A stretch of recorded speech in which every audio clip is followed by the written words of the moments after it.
باللہ من الشیطان الرجیم بسم اللہ الرحمن الرحیم الحمدللہ الذی علی ما ہدانا لہذا وما کننا لنہتدی لولا ان ہدانا اللہ صلی اللہ علی محمد وآل بیتہ الطیبین الطاہرین یا ابن عباس ما یرید عثمان الا ان یجعلنی جملا نازحا بالغرب اقبل و ادبر۔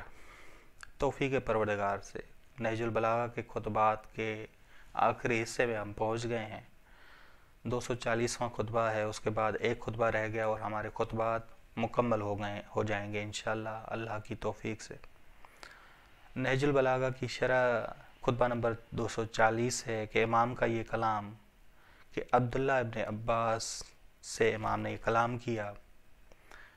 امام نے یہ کلمات، یہ خطبہ ارشاد فرمایا جب وہ خلیفہ سوم کی جانب سے امام کی جانب ایک خط لائے، اور خلیفہ سوم محاصرے میں تھے مدینے سے۔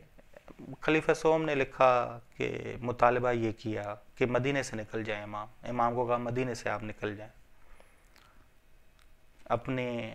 آپ اپنے املاک کی طرف مقام ینبع کی طرف چلے جائیں تاکہ لوگوں میں خلافت کے لیے آپ کے نام کی آواز کم ہو جائے۔ لوگوں نے خلیفہ سوم کے گھر کا گھیراؤ کیا تھا، محاصرہ کیا تھا، اور اس میں بہت سارے نعرے لگ رہے تھے۔ اس میں سے ایک نعرہ یہ تھا کہ علی علیہ السلام خلیفہ بن جائیں، علی کی خلافت حق ہے۔ اب خلیفہ سوم یہ سمجھ رہے تھے کہ امام یہ نعرے معاذ اللہ لگوا رہے ہیں، امام علی علیہ السلام یہ معاذ اللہ نعرے لگوا رہے ہیں، بس یہ اس وجہ سے تیسری دفعہ مطالبہ کیا۔ یہ مطالبہ تیسرا خط تھا۔ پہلے ایک خط بھیجا تھا کہ امام کو کہا گیا کہ مدینے سے نکل جائیں، امام مدینے سے نکل گئے۔ جب مدینے سے نکل گئے پھر دوسرا ایک خط بھیجا کہ آپ واپس آ جائیں، آپ ہی میرے دفاع کرنے والے ہیں، آپ ہی مجھے نجات دے سکتے ہیں۔ واپس بلا لیا گیا۔ پھر تیسری دفعہ عبداللہ ابن عباس کو بھیجا گیا خط کے ساتھ کہ امام سے کہیں کہ یعنی امام علیہ السلام سے کہا جائے، علی علیہ السلام سے کہو کہ مدینے سے نکل جائے۔ اس وقت امام نے یہ خطبہ ارشاد فرمایا۔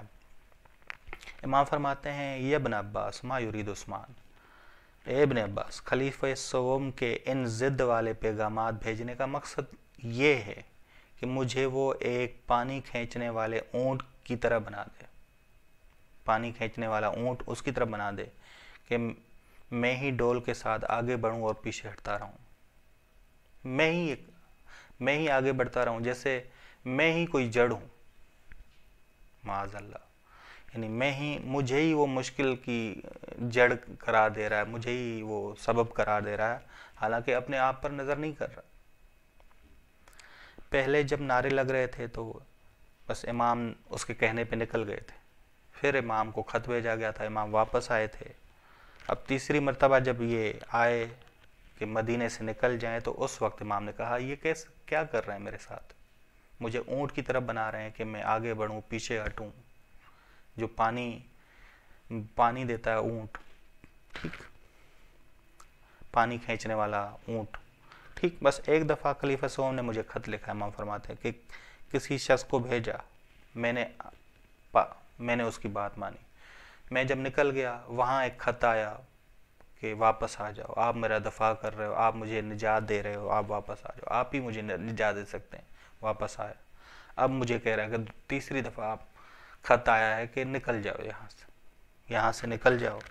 امام فرماتے ہیں کہ واللہ لقد دفعت عنہ حتی خشیت ان اکون آثما، اللہ کی قسم میں نے اس قدر خلیفہ سوم کا دفاع کیا کہ میں ڈر گیا کہ میں گناہ گار تو نہیں ہوں، میں ڈر گیا تھا، مجھے خوف، اتنا میں نے دفاع کیا۔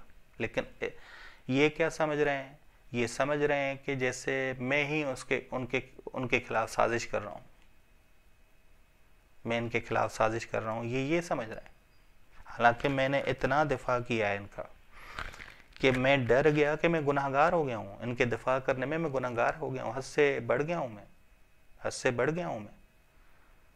بس امام فرما رہے ہیں کہ معاملہ یہ ہے کہ میں دفاع کرنے میں حد سے بڑھ گیا ہوں، اور میرے بارے میں ہی غلط فکر کر رہا ہے، میرے بارے میں ہی غلط سوچ رہا ہے۔ بس عبداللہ ابن عباس کہتے ہیں کہ خلیفہ سوم نے مجھے بھیجا کہ علی علیہ السلام والی مشکل میرے لیے حل کرو، جا کے یہ خط دو اور کہو کہ علی مدینے سے نکل جائے۔